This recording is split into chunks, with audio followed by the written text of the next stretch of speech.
Hello there, and as usual, I'm Aaron from Last Stand Gamers, and welcome. So today I want to introduce you to a new mini-series that I'm working on, and this is challenge missions. Now the idea of the challenge missions is I'm going to set you a scenario. So for instance, this first scenario that I'm going to set you, of course, grab this world from the workshop and carry it out however you wish. We have this catacomb. The catacomb has started leaking some strange chemical, and the space engineers have died. Even though they were in the suits, we just don't know what this chemical is and why it's so hazardous. So if I turn my lights on, you can see the death and destruction it's caused. The miners have been completely killed off.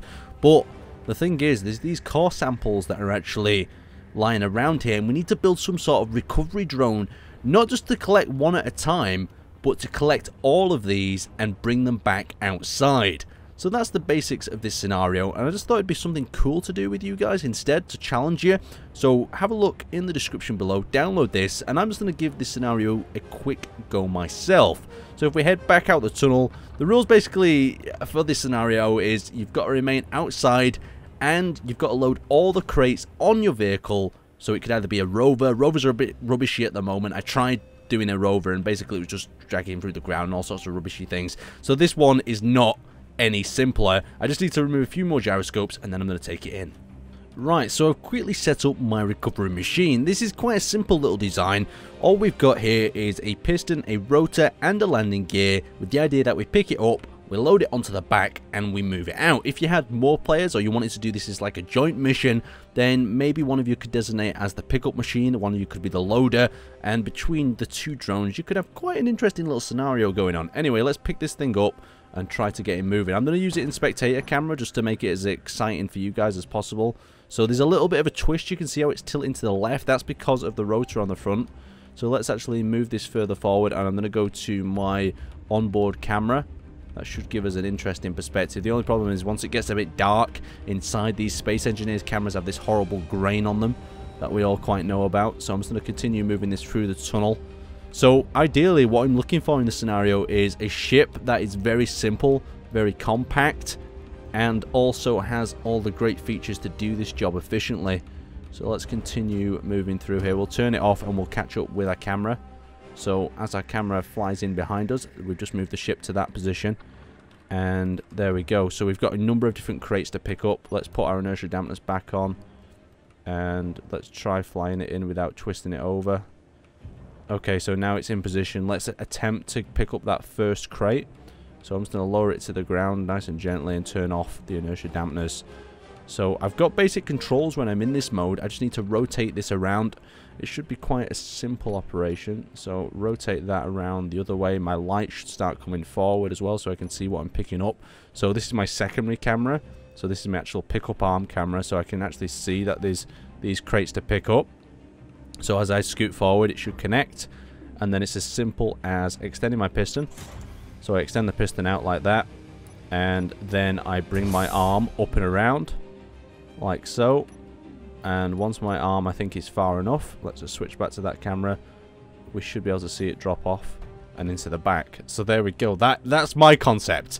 This one is a little bit over-engineered. It could be done simpler, and I think it was way more fun with a rover. So let's attempt to pick up another one. Retract the piston in. Now, do we need to retract the piston in? I think we should be fine. Let's try grabbing multiple crates. I think we can load them all on in this design. When I was building this, that was the kind of the plan, because that's what I wanted you guys to complete in the scenario.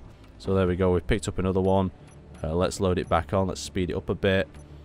So the idea is to try to get this done as fast as possible as well. Oh god! Oh god! Okay. That was me getting a little bit too carried away with the two rotary buttons. Okay, so we need to back that up, and we need to access that. Bring it closer. Access my lock. Okay, and then we just need to lock it. Perfect. And, oh god, Aaron, you need to stop doing that.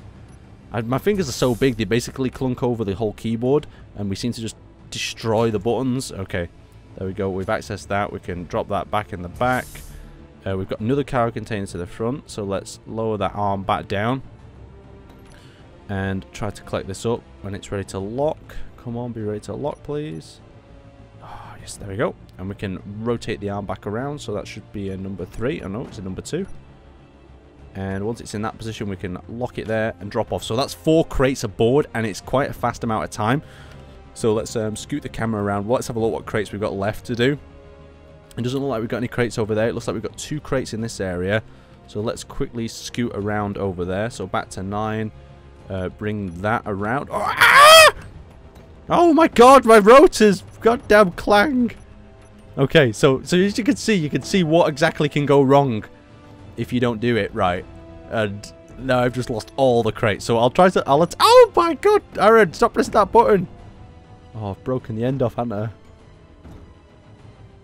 Jesus.